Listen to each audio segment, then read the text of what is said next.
Hi, everybody. I'm Cache, and welcome back to my channel. This is episode 4 of Writerly Conversations.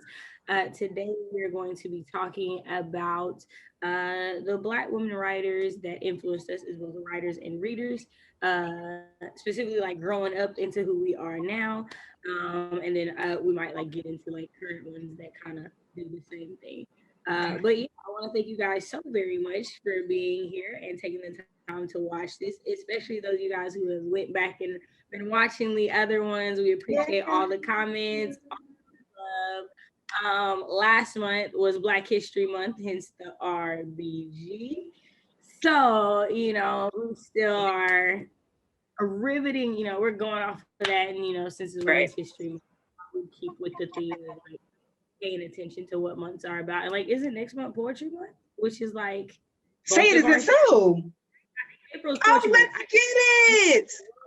So right, like that's gonna be even. I'm excited. Yes. Would you like to introduce yourself to the people? Hello, people. I am Britt. My channel is Britt Writerly. It's a book and author tube. I post monthly writing updates. I post book reviews, and I'm getting into reading vlogs now as well. Poke around, see a couple videos, like, comment. If you like what you see, hit that big red button and we can enter into an internet friendship. And while we're talking about that subscribe button, somebody just passed 300.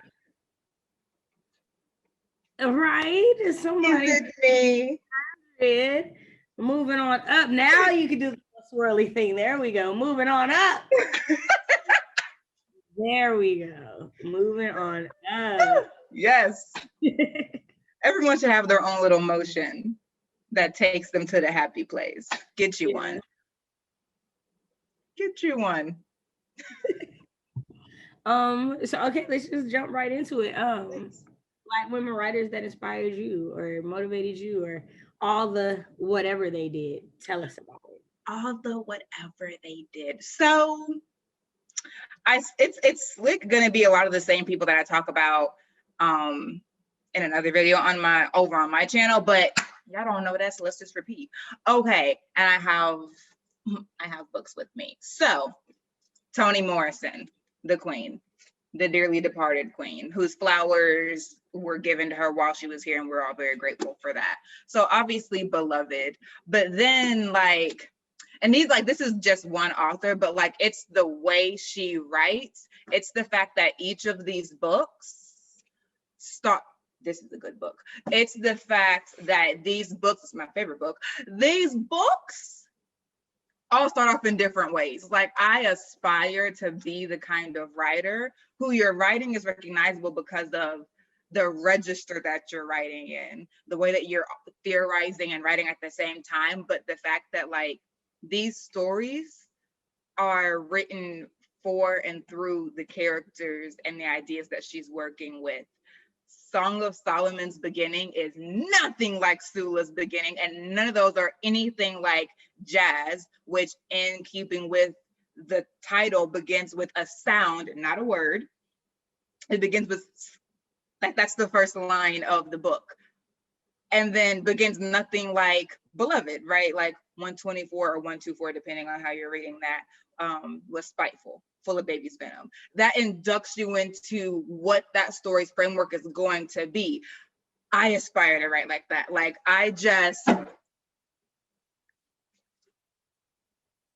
Queens. So that's queen number one. The next one, Ntozake Shange. Oh my goodness. I love it. I love it. I like the fact that her ideas are not, they're more like, it's kind of an experience. You just get swept up in it. And I love that. She invented a new way to tell a story. Choreo poem? Anyone? First. first. So I just love that she's like, I have a story within me. How best to tell that story? If the tools are not readily available, I will make my own. Aspirational. Read this. Do not go watch that traumatizing movie that Tyler Perry made that Ntozake Shange literally said she only did because she had taxes to pay. Okay. A little tea. Anyway, and then this book. Oh, Indigo. Indigo's my favorite character. This book, no one talks about. Need to talk about the book. It's really good. It's about three sisters. But just to say, where Toni Morrison taught me to privilege each story in each book with its own sort of mood and tone and texture, style. Oh my gosh. The style of telling a story, I got that from Ntozake Shange. And then I was looking for my copy of The Color Purple. It's somewhere around here.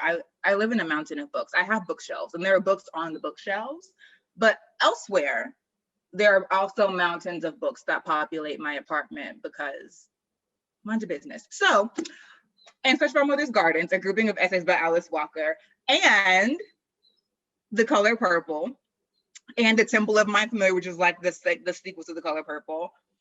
And Toni Morrison does this as well. I love writers that write about their writing and that write about other people's writing. And Alice Walker does that. She is very conscious of the work that she is doing.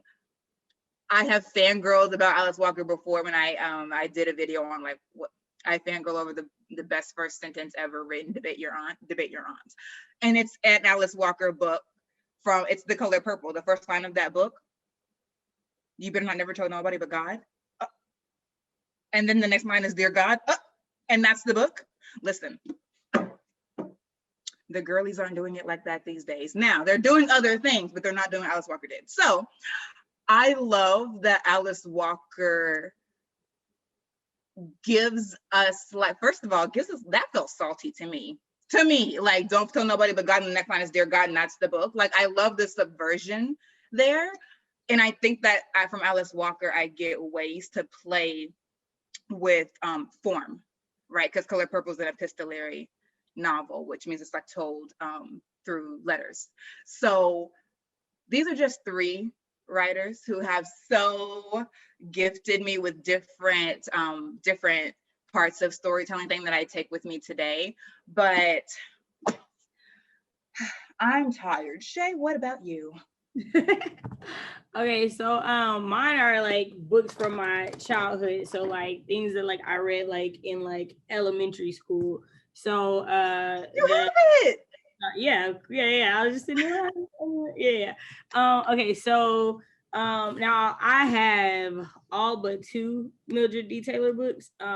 This one is my favorite so far. Now there are two more that I'm getting that I've not read. The very last one in the Logan family saga, and the very first one in the Logan family saga. Those are two novels that she wrote like after I was like already out of school and whatnot. So the last book actually came out last year.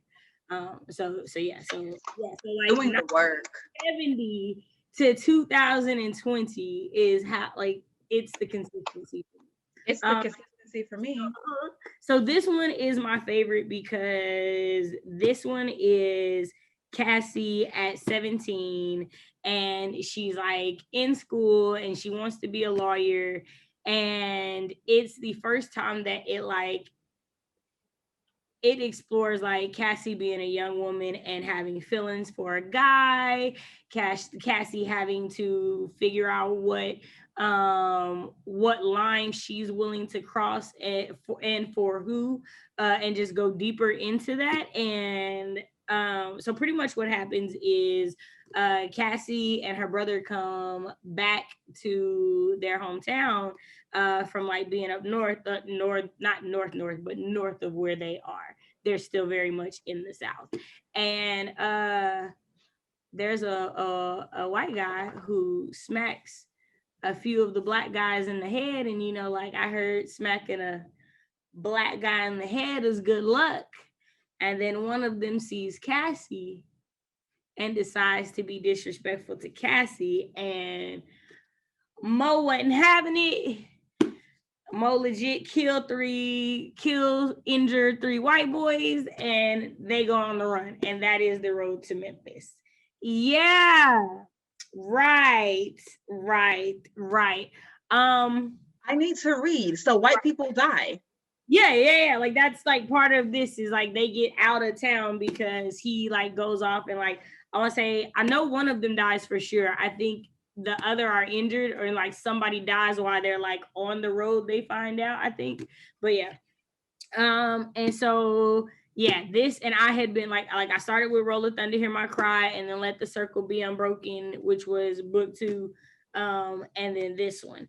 And the rest of the books are picture books, but I would definitely recommend to anybody that like wants to read that. I think that it was Own Voices before we knew what Own Voices was. Like this is all based off of her actual biological family and the lineage and the research that she did and the storytelling through her family.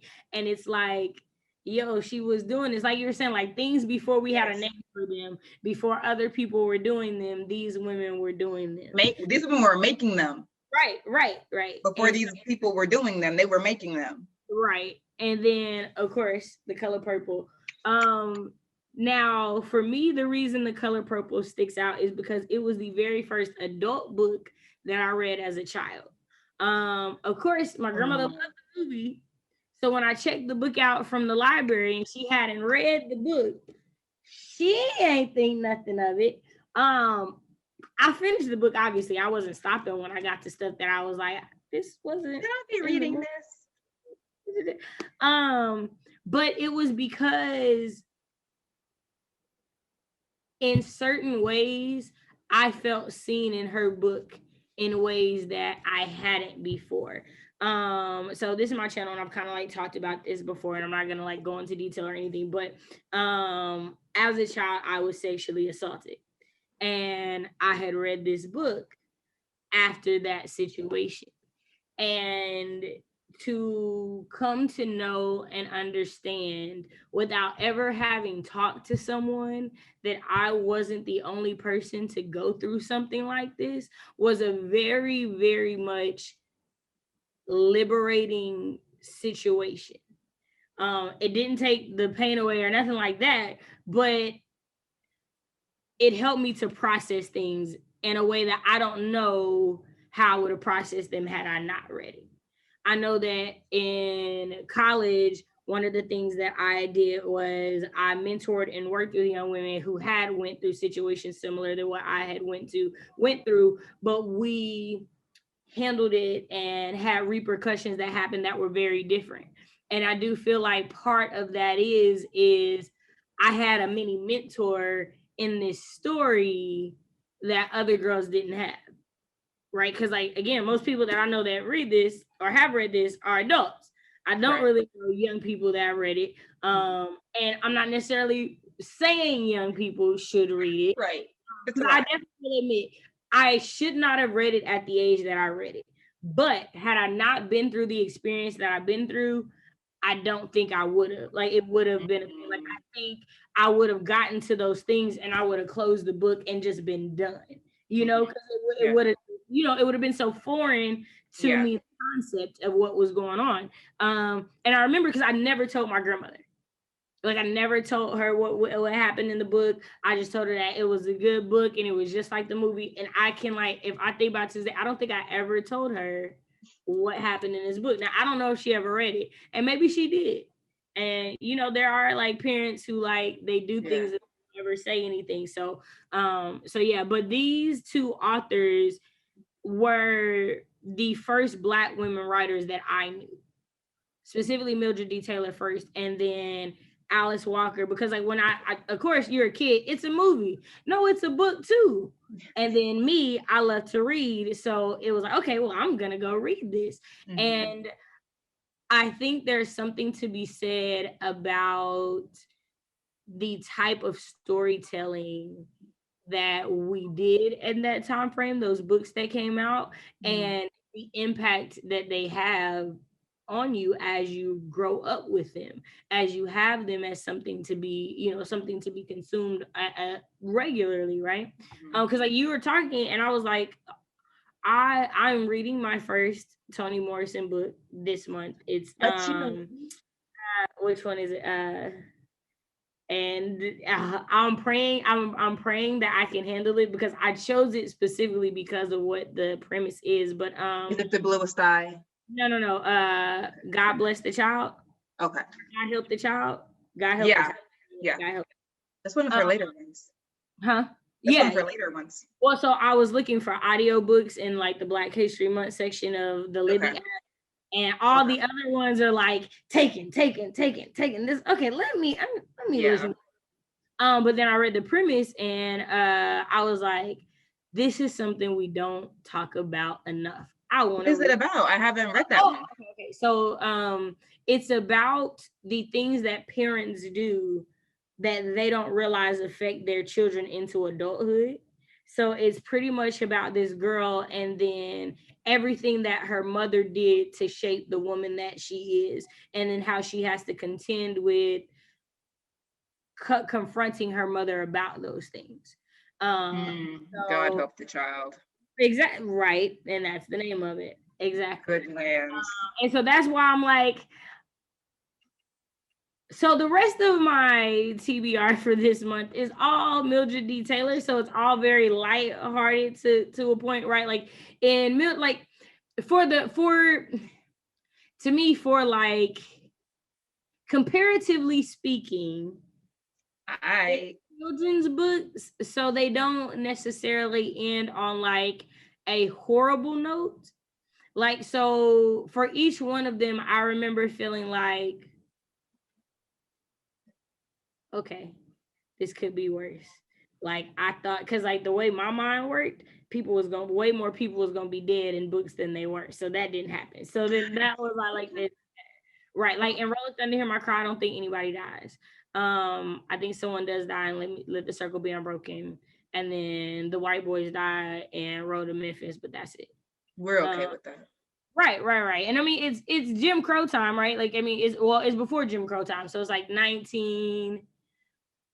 the early 1900s. So like there were like the differences in segregation, but it wasn't like the laws weren't exactly like explicitly how they were, how they became later on. Yeah.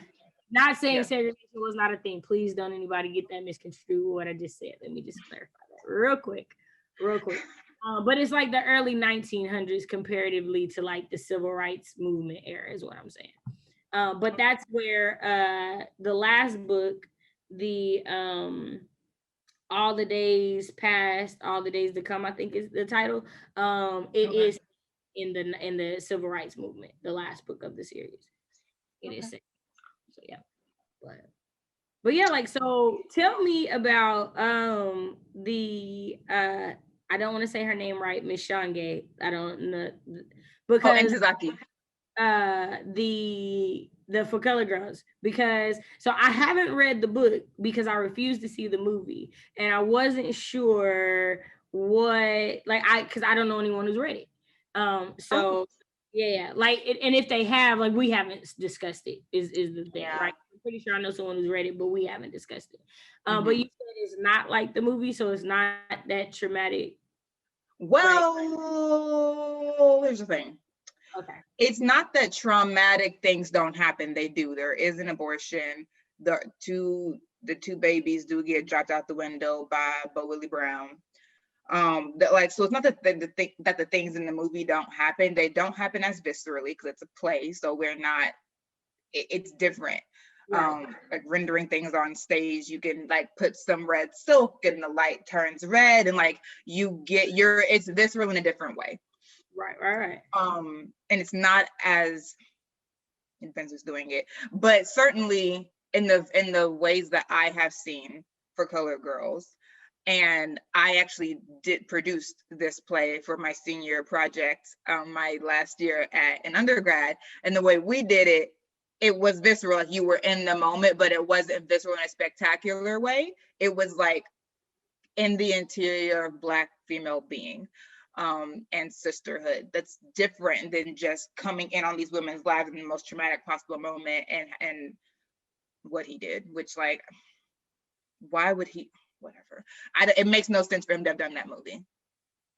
From his catalog, like, it makes no sense for him to have done that movie, because, like, you can render your own family's stuff however you want, but it always is the most dramatic and traumatic rendering of Black women. So why would we have you do, makes no sense. But so it's about 7 women, and they're like the lady in blue, the lady in green, the lady in yellow, the lady in red, brown, the colors of the rainbow, essentially. I can't even remember like all the colors I just said. There's 7 colors of the rainbow. There's a lady for each one. And it's just them going through their lives. So, and just like parts of it. So like the first one, Dark Phrases of Womanhood, is talking about essentially like people listening to Black women, people regarding Black women as crazy, and not taking their words seriously. Like that opens the show. And then it goes into like Sakita, it's poetry. It's poetry that has choreography behind it and that is put into a narrative form on stage. So it's difficult to say like what For Colored Girls is in the concrete. It always gets abstracted when you talk about it because you're talking about poetry. But definitely you won't have, and like there, like a rape comes up as well. Like, so difficult things do come up, but it's well, it's latent rapists. And Black women talking about like reclaiming what's theirs. Like one of the iconic poems of it is "Somebody almost ran off with all of my stuff." So like there are these like iconic moments of like of loss, of sisterhood, of reclamation. Like I think it's a triumph of studying Black female subjectivity.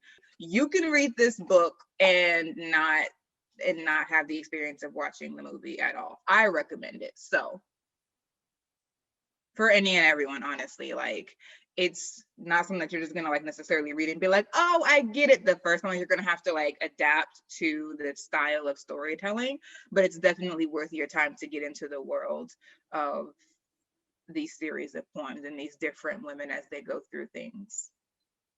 Okay, so how did the stories that you read, like all these in childhood reads, how did they shape you as a writer?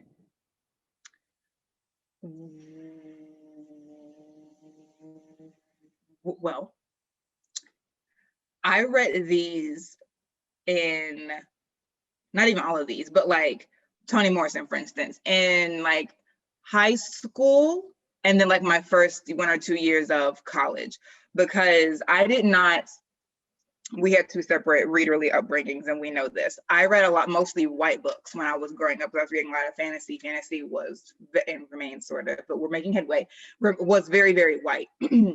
And so I had a book called Going Someplace Special.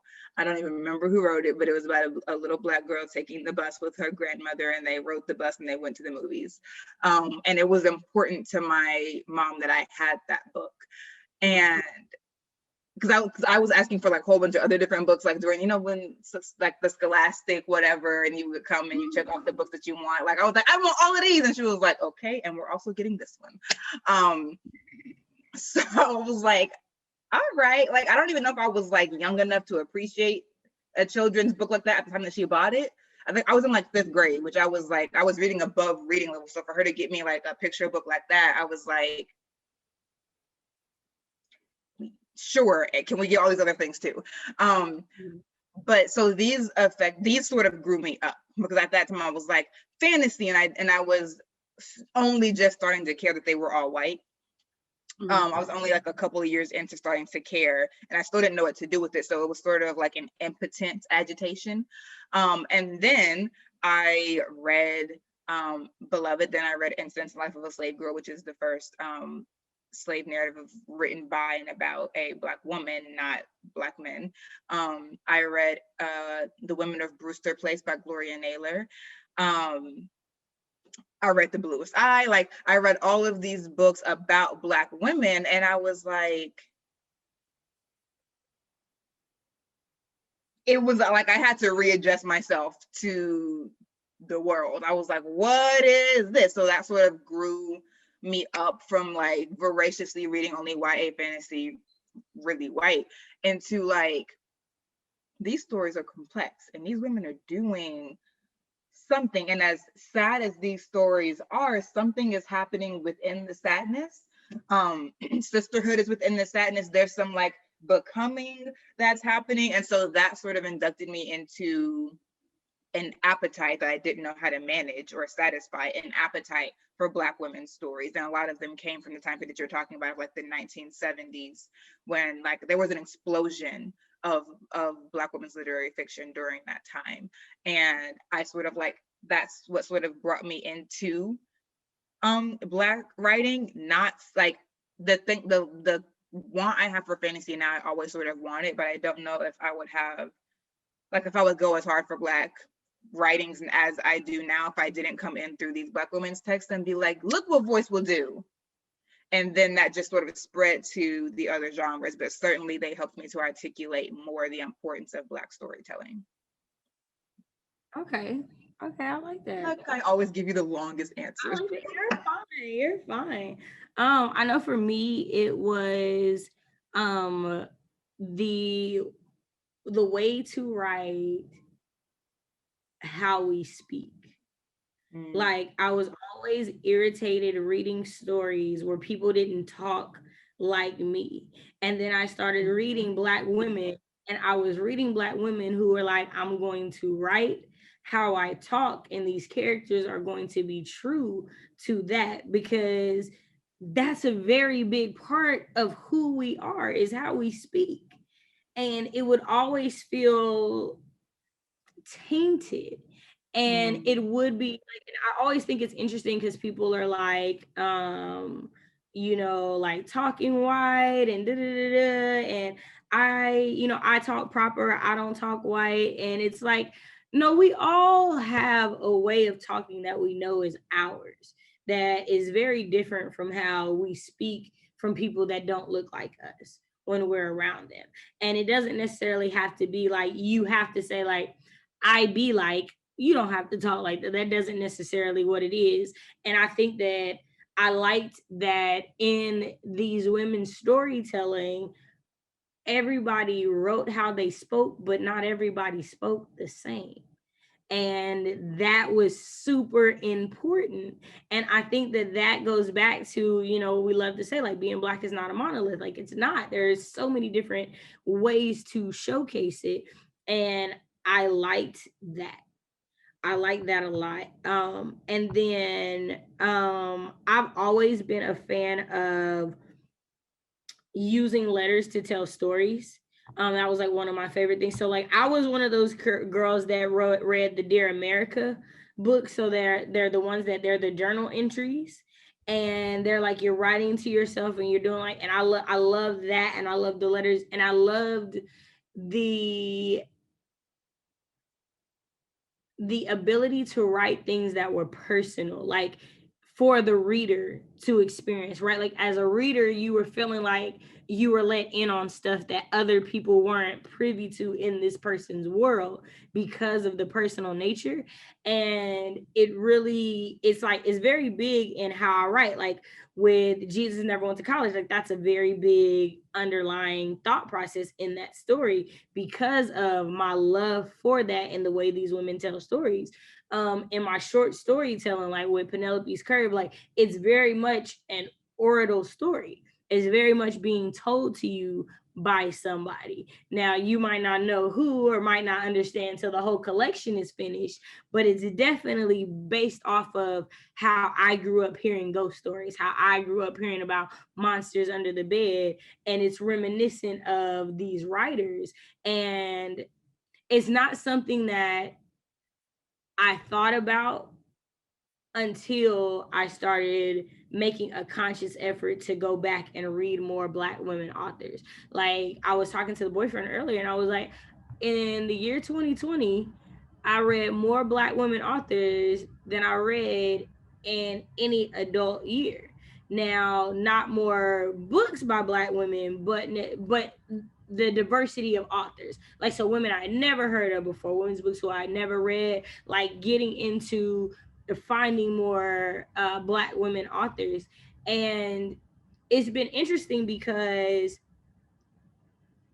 and I want to say it's like, I can't remember the statistic, I'll make sure to drop it, but it's a statistic about how much you stop reading when you get out of college. And legitimately, in the last like 2-3 years, I've read so much more than any year. Now, you guys, I've been out of college almost a decade now. So like, it's, that's a big thing.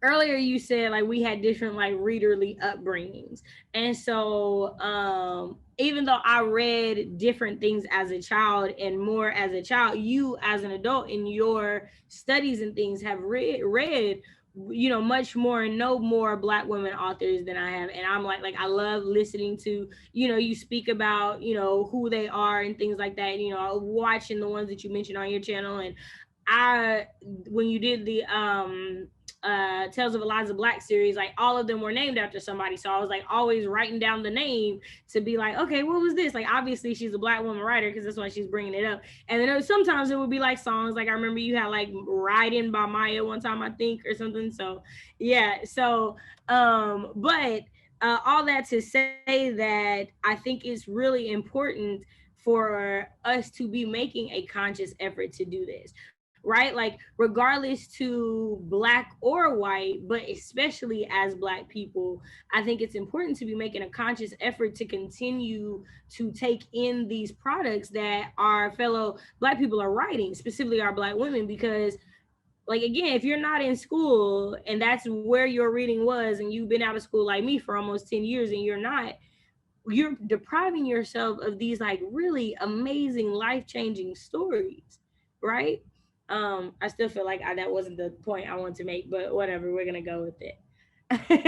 But to also say, you can also find the readerly self you want to be post-graduation, because I was an English major and had to fight tooth and nail to be able to read in class, but like books that I wanted. So like I met Toni Morrison in a sort of controlled environment in a Black women's writing class, and would recommend, because Toni Morrison can be difficult to grapple if you've never read any Toni Morrison or literary fiction. We tried to love for a book club, and we all were like, I don't know whose idea that was. I'll switch to Invisible Man by Ralph Ellison. I don't really know what's going on. I feel like I need a professor to read this. So I would have told you to start with Sula. The Naked Firefly loves she loves Toni Morrison, and Sula was what she recommended. So yeah, or Song of Solomon. Yeah, I have both of them. My favorite. So like I have every time I see a book of hers, I buy one. Like every time I see it, I just haven't like gotten through them. Right? Like when you have like you buy books like I'm going to read this, but you have like I feel so. All of that is just to say, like, your reading may decrease after you graduate, but it's also quite possible that your professors, possible and probable that your professors would only have been giving you the widest things to read anyway. I only had Toni Morrison assigned to me in 2 classes. One was the Black women's writing class when I read The Bluest I, not Beloved. And then the second one, or maybe The Bluest I Am Beloved. And then the second one was a postmodern literature class where the only Black text we read, male or female, was Beloved. And I didn't trust that professor to deal with Beloved anyway, because I was like, you ain't strong enough for Toni Morrison. I'll just say it, like, you're not. So now that you don't have to like multitask getting your degree and like reading people that you want to discover, this is the time to like as voraciously as possible and like look up just Google like X, like if for instance like Beloved literary criticism or Beloved commentary, just to see how people were grappling with that book, and maybe that helps you to find your way in. That's also helpful because we also don't teach enough in college how to grapple with books that you don't understand. That especially if you're not in that, right? So like again, I'm a STEM major, so Right. I never would have got to have that, right? Because we're covering what classics, right? Like I want to say I had an honors intro to lit class, and we did fences. We did fences, and then August wasn't like, man, love. So yeah, so like I fell in love with that, but the reason we did is because like at that point, like I was an honors student, so like we had like they did a little bit more than the regular classes, but it still wasn't like novels. Like in my honors classes, it was like short stories and plays and poetry, so it wasn't which is great. Yeah. Because we also don't talk about our Black women poets enough, like Rita Dove, Luso Clifton. Like I didn't even know who they were until I took a Blackness and Being class last year. Like we don't lift up our Black female poets enough, even the ones that like are award winning. Right. The only one that I knew of was Maya Angelou, and that's because like I had met her, and like there was so many different things around her, like in my childhood that was going on. So like that was a big thing. But outside of her and Phyllis Wheatley, because Phyllis Wheatley is the first. Outside of those two, those are the only ones that I knew of, like until adulthood. So it's definitely something said about. It's not something that we teach in any respect, and it to me, I know that I've seen this in like the community. I know like on Bookish Twitter, there's a group of women who are working to like challenge the books that are taught in public schools for readers. Do it. Of like what they are and how they don't necessarily reflect the change of the country or just everything in general that is wrong with like all of those books and why, right? Like it's always, I was talking to a young woman who's getting ready to graduate and go to college, and we were talking about the things that she's having to read in her English class and things. And she was like, I think it's funny that we praise Shakespeare for being like this great writer, but he did what I get in trouble for in school, like making up words and all these things. Like that's what he did. Like he created words that had not been created before and gave them definitions, and we use those today and roll with those. And it's how much are we stifling Black creation in the fact that this isn't a real thing, because it doesn't come like it doesn't fit this white gaze, right? From a white man. You're not authorized to create neologisms. Like, why? So first of all, it's not true. Like, first of all, Black people are authorized to create neologisms, but only under the guise of buffoonery.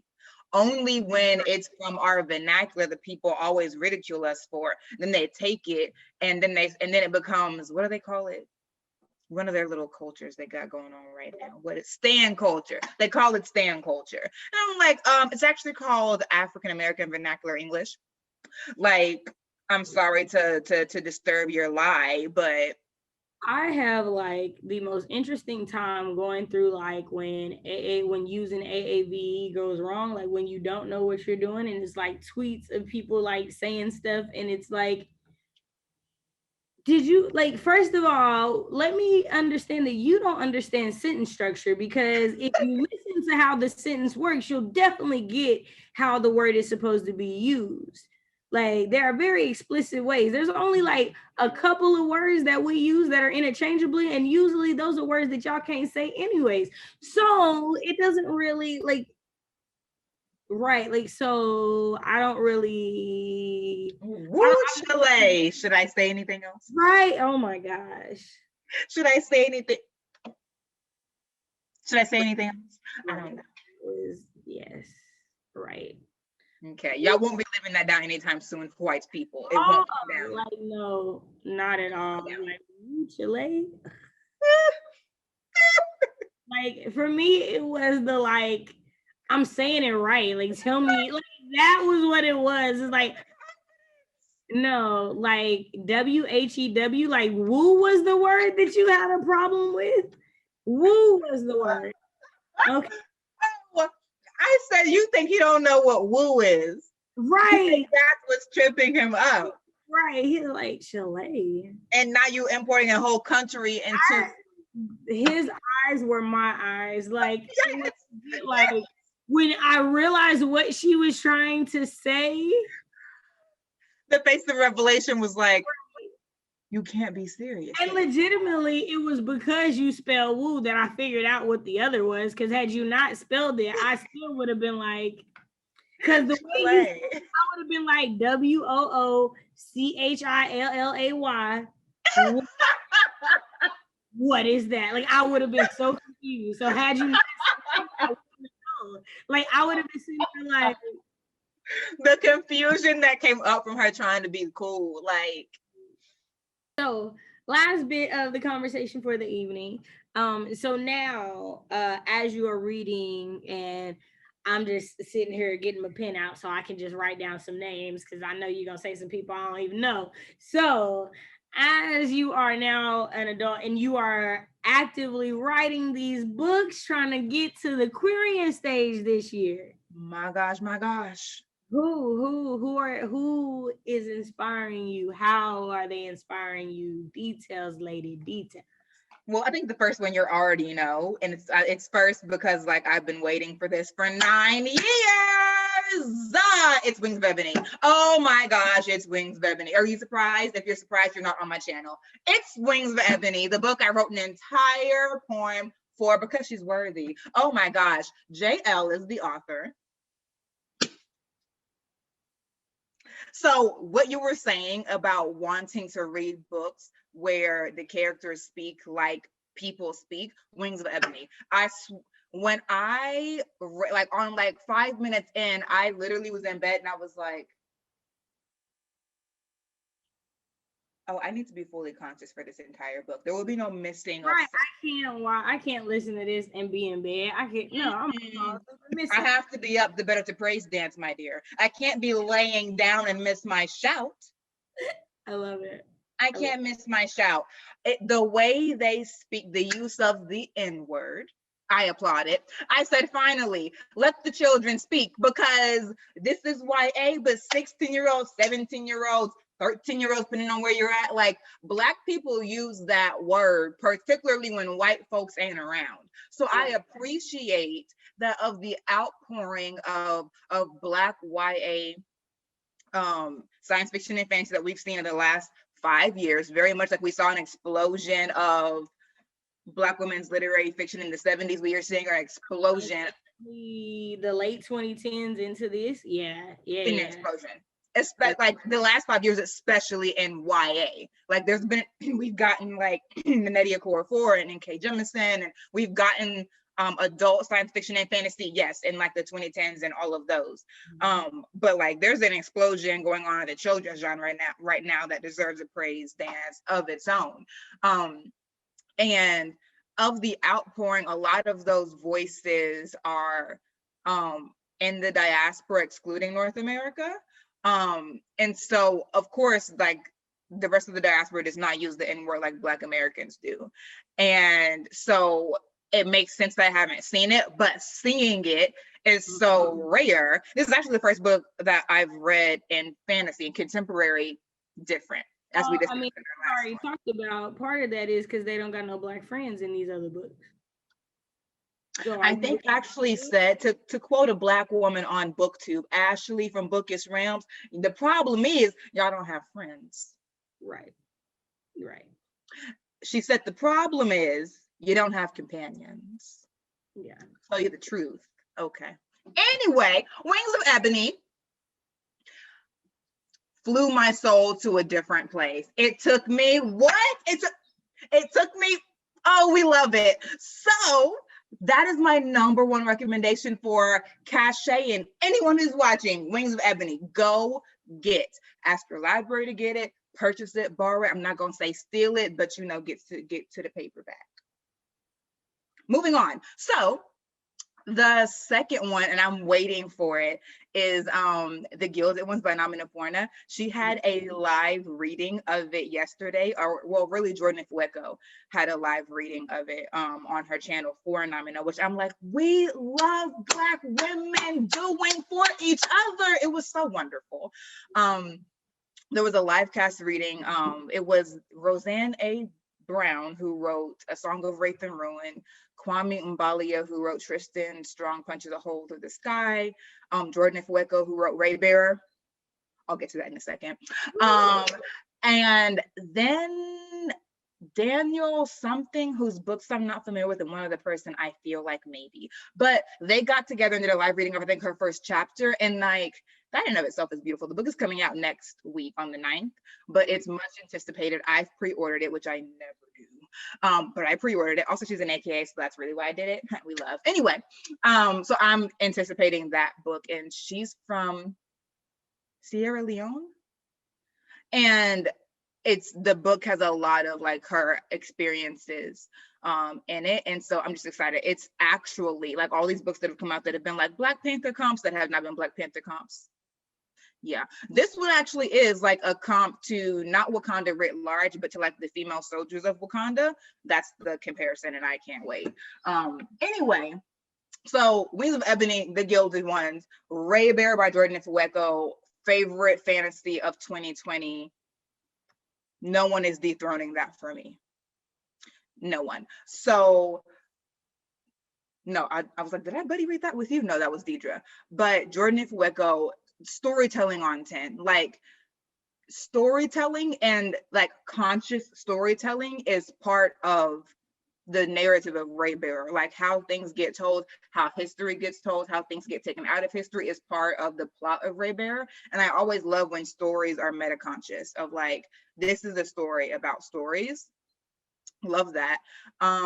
What else? Wait, did you say of 2021 or just 2020? Did I have like a to adhere to? I just said, you know. Oh, in general, great. Yeah. Well, those are my top 3. And if I like went back through my channel, I could probably think of more, but like I read a lot of fantasy, and I don't want to sound bougie, but the truth is that I am bougie, and it's kind of hard to get me to the level of like exhilaration that Wings of Ebony took me to. Like that doesn't, like every fantasy read don't do that for me. So I'm not like, those are my top 3. One isn't even out yet, but I'm just like hyped for it because I've heard nothing but good things. And also, of course, like N.K. Jemisin, but you know that, the 100,000 Kingdoms. The Broken Kingdom is my favorite of all of hers. I don't know, because the next book we get Sia. I don't know, but the Inheritance Trilogy, I'm just going to say this and let it be what it is, and you can debate your aunt. No one is unseating N.K. Jemisin's Inheritance Trilogy. Not even N.K. Jemisin herself. Like, this is the truth for me. So her Broken Earth trilogy, I'm reading it. And I'm just like, right, cool. Where's Sia? And all this. How is Sia doing? I need answers. So for me, no one, including Nora herself, we're on a first name basis, could start to ruin my life. Nora herself can't even undo for me what Inheritance Trilogy has done for me. I'll stop there because I couldn't go on. Like I said, it takes a lot to give me this level of excitement. So those are really it. Wings of Ebony, not in any particular order. Wings of Ebony, Ray Bearer, The Gilded Ones, Anticipation, and then the Inheritance Trilogy got me together and told me, they said to me, Britt, I said, they said, Britt, raise your standards. Raise your standards, child. Ask these authors for more. Tell the girlies to deliver. I said, will do. And then here comes JL. If you put it out to the universe that you want more, the universe will give you more. Don't miss the blessing. Y'all see what I be dealing with? Y'all watching this on replay. I'm dealing with this live. Okay. So of course, anybody that knows me knows I am the biggest NK Jemisin. Like, I'm gonna talk about her all the time. So until you read the others, I'm gonna let you have that on the Inheritance Trilogy, and then when you finish, we'll discuss. Because I'm not saying you're wrong, because I will say I read the Broken Earth Trilogy, the 5th season itself was a hard read the first time. Like the first time, me and the boyfriend was like, he was like, babe, we gotta get through it. She won all 3 years. She won. We gotta finish. We gotta see what's up with this. We get to the end of 1, we devour 2 and 3. Like, yeah, 1 was like, oh, okay. 2 and 3 were done. Then the Libby app becomes a thing in my life, and I find the 100,000 Kingdoms, the Inheritance Trilogy audiobooks. Audiobooks are fantastic. And I'm like, wait, she didn't win until the Broken Earth Trilogy? Racism. Wait a minute, like she didn't. That's the confusion for me. Okay. I will definitely debate you, because the Kingdom of Gods is my absolute favorite, because it is Sia's book. So that will forever be the favorite of the 3. That's why I was like, I thought Broken Kingdoms was gonna be it for me, and then Sia had his story, and I was like, the baby! Oh wow! And I love his ending the best, because everyone else had to struggle. Everyone else had to struggle for happiness. Sia said the kids get to win in the end. Don't you forget that. I loved it. I loved like the whole thing. I loved it. And then so the next person that I'm like a big stand for, Elizabeth Acevedo. I knew it. She's like NK. She can do no wrong for me. Like they are just, and I think it's also because like I am a contemporary person. Like that's more so because I'm not brave like y'all. This fantasy is not me yet. Like I be trying and I dip my toe and I'm like, I don't like it. It's too much work, and I go back to my contemporary. So there's that. So when I read her stuff and it's like it's contemporary, but I still feel like I'm being transplanted into a different place and I'm learning new things. And it's the positive female friendships for me. Like always does the main character have a good female friend. Now Clap When You Land is a dual point of view, but to what you were speaking about earlier with the people that came before, both The Poet X and Clap When You Land are novels told in verse. Also, sis does all her audiobooks. Beautiful. Right. Beautiful. Like I just, for me, it's the hustle for me. It's the, we're not gonna cut somebody else a check. We just gonna cut. Period. But you know, but why when you can do it though? Right. And because like she won poetry competitions, yeah, like she's done like yeah. That's how I met her. Right. That's how I met her. Like in college, and I was like just gorging on spoken word, and she had a poem about Afro Latina hair, something like that. Like that's where I first heard her. So when I saw The Poet X, I was like, autobiography? Like that's what I thought it was gonna be. And then when I clicked it, because when I saw her name and was like, that name sounds mad familiar. Why though? And then I saw The Poet X, and I was like, is this her story? And I was like, maybe you're tripping. But I didn't listen to a lot of her stuff, so I wasn't sure. And then I clicked it and heard her voice, and her voice is very distinct. Very. And when I heard the way she was reading, I was like, oh, this is that woman. Get coins. Show us how to have a career in writing. Show us. Yes, I love it. And like I said, like I love that it's like transporting. I love that it's realistic. Like she's very real with how people talk. Like it's like you got the Spanish mixed in with the English, but you also got like the AAVE mixed in. Like it's just like it's great, and it felt real, and it felt like I can relate to these people, and I love it. I love it. And so I'm like, dude, she got a book coming out next year. What am I gonna do? Like, am I done? Like, because I read it. Done. So I don't have, or like that's how I feel with NK. Like once I finish The City We Became, and she didn't write this past year. Like she's already like let us know on her blog. She's like, y'all, it's not coming out next year. It's gonna be a while. Like I haven't finished. Like, and I'm Well, not good for her. Right. Like I'm not. It's gonna come out, and we gonna win. Like you probably gonna win go this year anyways for the city we became. Right. You're good. Because she definitely buzz around it. the emergency skin. So she won one for emergency skin.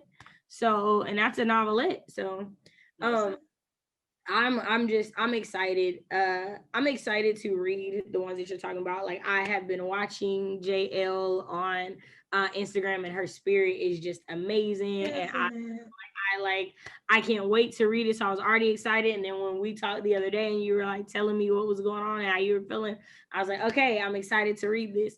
The other ones we've talked about like a little bit, but like I definitely got a little bit more today about them. So I'm definitely intrigued and interested to read those. All right. So what do we want to leave the people with tonight? What do we want to leave the people with tonight? I would say it's Women's Month. I mean, and when we're going to talk about Black women, because we're Black women, right. But investigate the storytelling tradition of your women folk.